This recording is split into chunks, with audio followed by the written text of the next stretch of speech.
Welcome, dear listeners, to another episode of Ancient Echoes. In today's episode, we will travel back to a time when world was in desperate need of wisdom. A time when the great sages, the Saptarishis, sought a path to enlightenment. But instead of finding answers through mere meditation or rituals, they were led to the Adi Yogi, the first yogi, Lord Shiv himself. This is the story of how Shiv, the divine teacher, shared the secrets of yoga with Saptarishis, shaping the very foundation of spiritual practice that has lasted for millennia. Picture this: the world is chaotic, there's a suffering everywhere, and people are lost in their desires. Even the greatest of the sages, the Saptarishis, who were tasked with guiding humanity, find themselves at crossroads. They have meditated for lifetimes, seeking enlightenment, but something is still missing. They realized that the key to liberation lay not just in thought, but in a deeper union of body, mind, and spirit. They needed a way to bridge that gap, and they knew exactly where to turn. One day, as the great sages meditated in the stillness of the forests, a divine presence descended upon them. Shiv, the eternal yogi, appeared before them. His form radiated an indestructible peace, and yet there was also an aura of power, an ancient, unshakable energy. He was the Adi Yogi, the first yogi, who had transcended all limitations and mastered the essence of spiritual practice. The sages were overwhelmed. They had heard of Shiv, but now, in his presence, they stood and bowed to him. They understood that they were in the presence of the ultimate teacher. With humility and reverence, they approached him. O Lord Shiv, you are the master of all mysteries. We seek your guidance. Show us the way to true knowledge, to the path of enlightenment. And so, Shiv, knowing their hearts, began to impart the teachings of yoga. But unlike what the sages expected, Shiv didn't turn and start with the basics. He began with the truth that shook them to their very core. Shiv, yoga is not just a physical practice. It is a union of the individual self with the universal consciousness. To understand yoga, you must first understand the nature of your own being, and then realize that your true essence is the same as the universe itself. The sages listened intently as Shiv shared the foundational principles of yoga that would change the course of spiritual practices forever. Shiv, yoga is about union. The word yoga comes from the root word yuj, which means to unite or to combine. It is through yoga that you unite the Atma, the individual soul, with the Brahma, the supreme consciousness. It is not a path of escape, but a path of realization that all is one.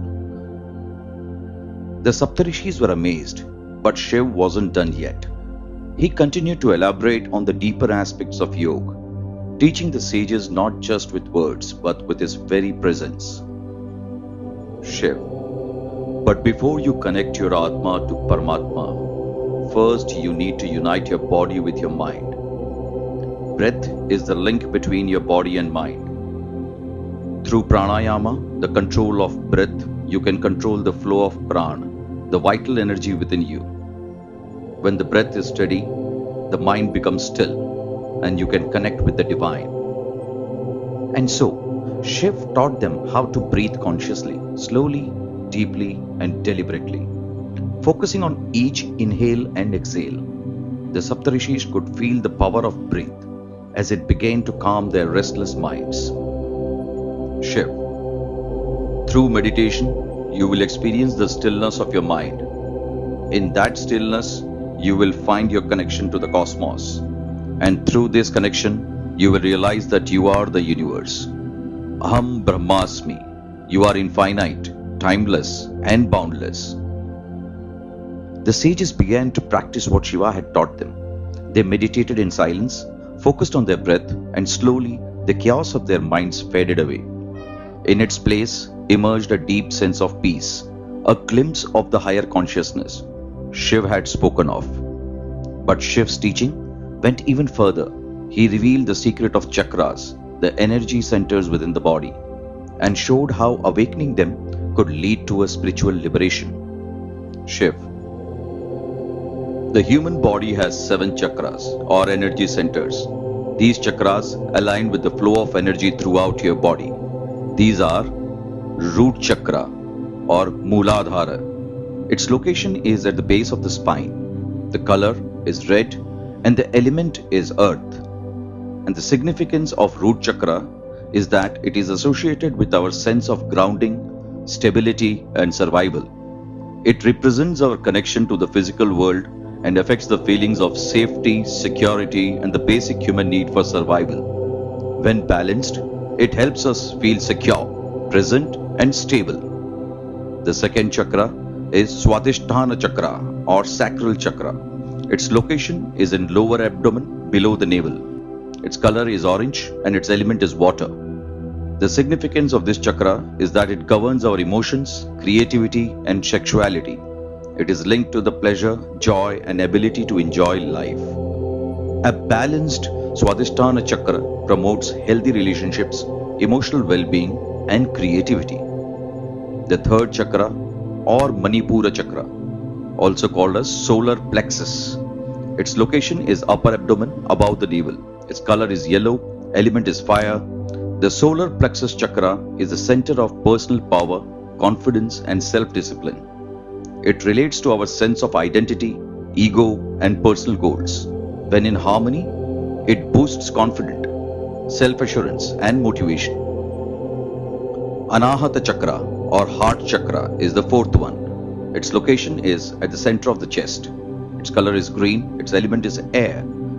The heart chakra is associated with love, compassion, and forgiveness. It governs our relationships, empathy, and ability to give and receive love. A balanced Anahata chakra helps create deep connections and fosters peace, kindness, and acceptance. Vishuddha chakra or the throat chakra is the fifth one.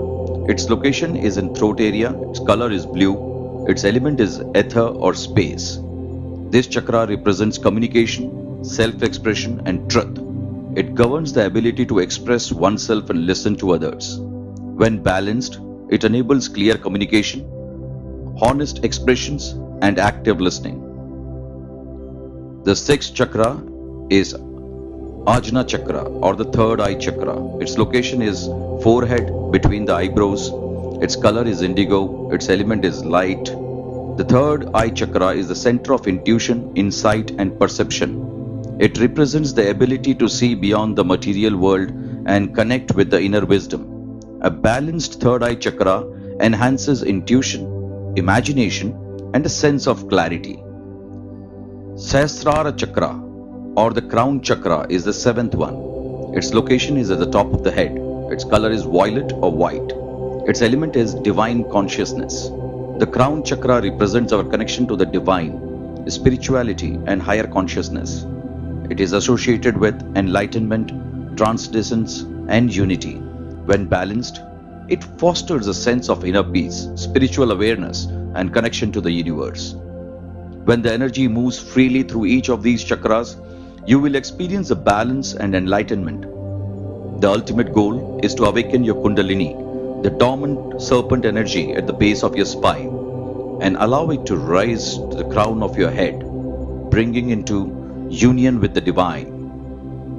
The sages could feel this energy awakening within them as they followed Shiv's instructions. Shiv continued, "There is no single path to attain this union of consciousness to superconsciousness, the union of Atma to Paramatma.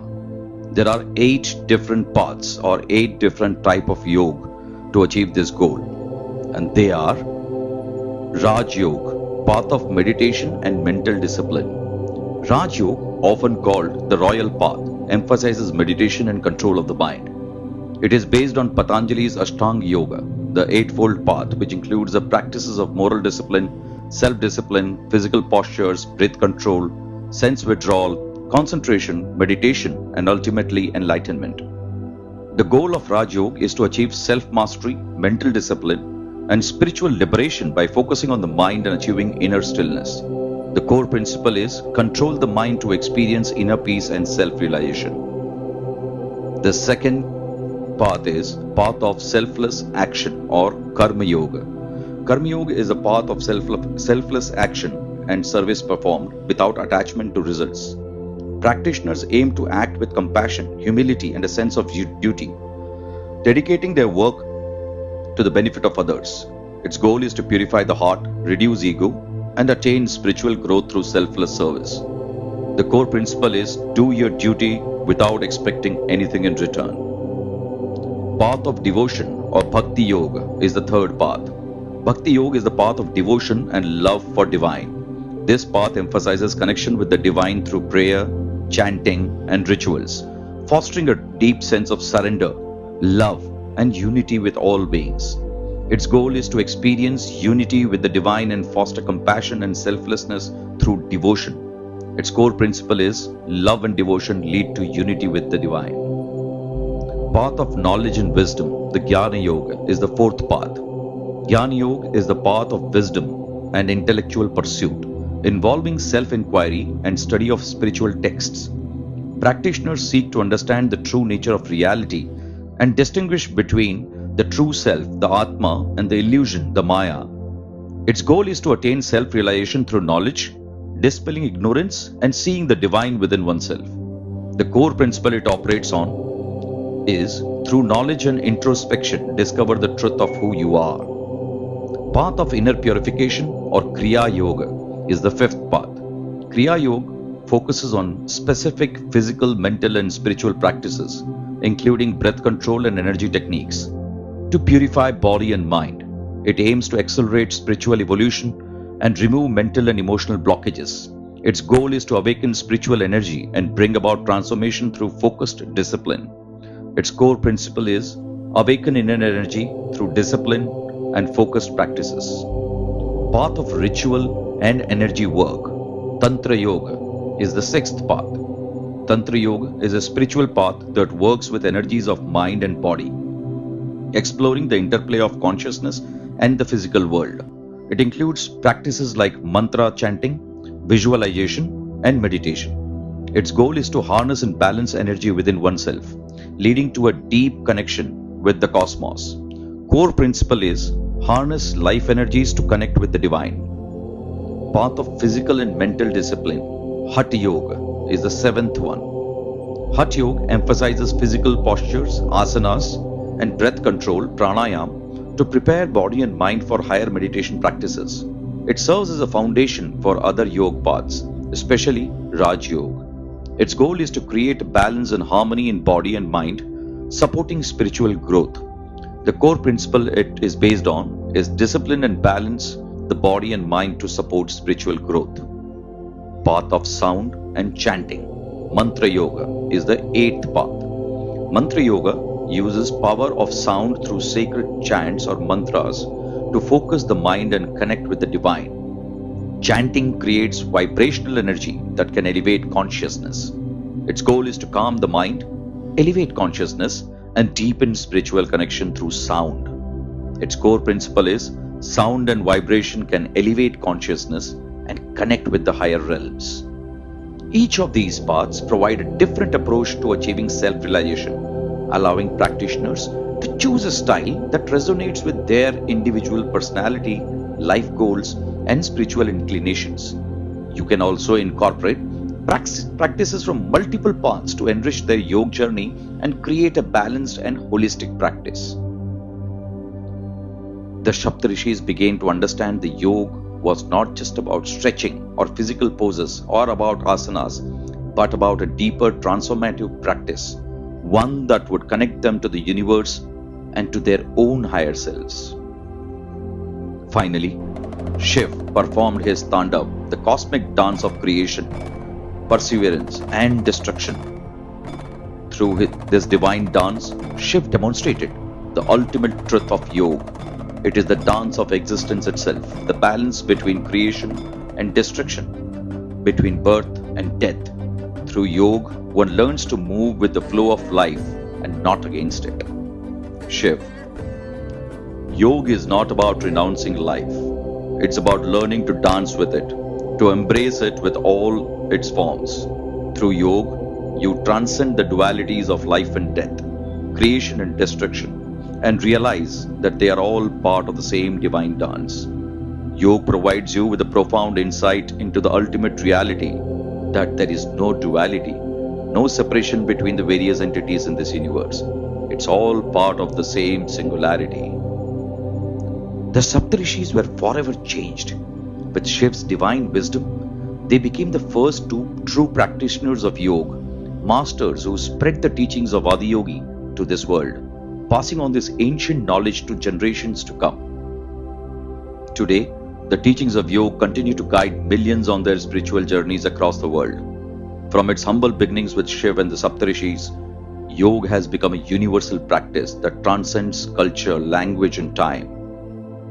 And so, the legacy of Shiv, the first yogi, lives on. His teachings remind us that true yoga is not just a physical practice, but a way of life, a path to self-realization, inner peace, and divine connection.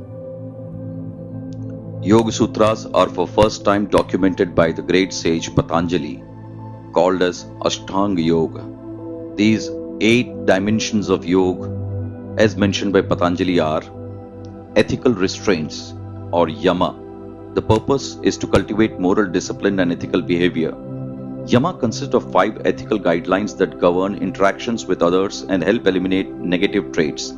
They are ahimsa, non-violence; satya, truthfulness; asetya, non-stealing; brahmacharya, moderation, often interpreted as celibacy or control over desires; aparigraha, non-possessiveness or non-greed. The second one is personal observances or niyama, to build a disciplined and purified life. Niyam is the practice of personal ethics and self-discipline, consisting of 5 observances: saucha, cleanliness or purity of body and mind; santosh, or contentment; tapas, discipline or dedication, the fire of practice; swadhyaya, self-study or study of spiritual texts; ishvara pranidhana, surrender to the higher power or divinity. Physical posture or asanas are the third dimension, to develop this physical strength, flexibility, and stability.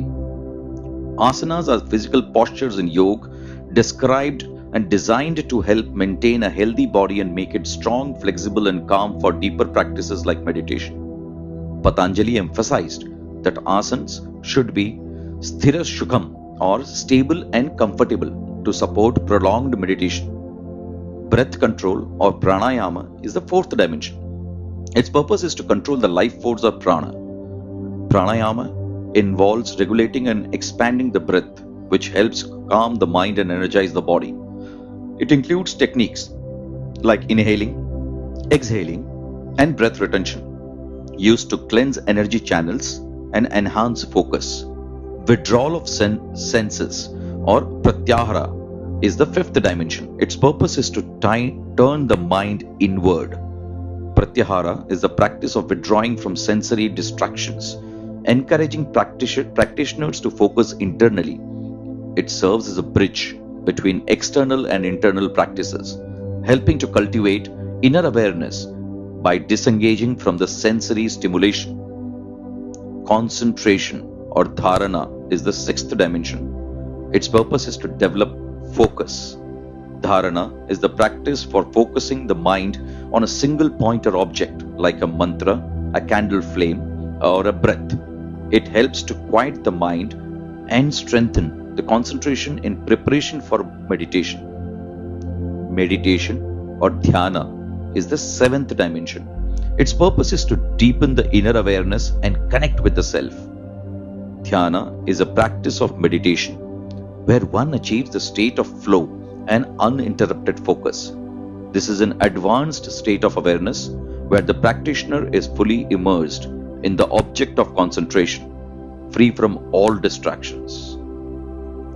The final and the eighth dimension is union or enlightenment, also called as samadhi.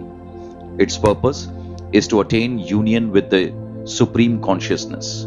Samadhi is the final stage of Ashtanga Yoga, represented the ultimate goal, self realization or enlightenment.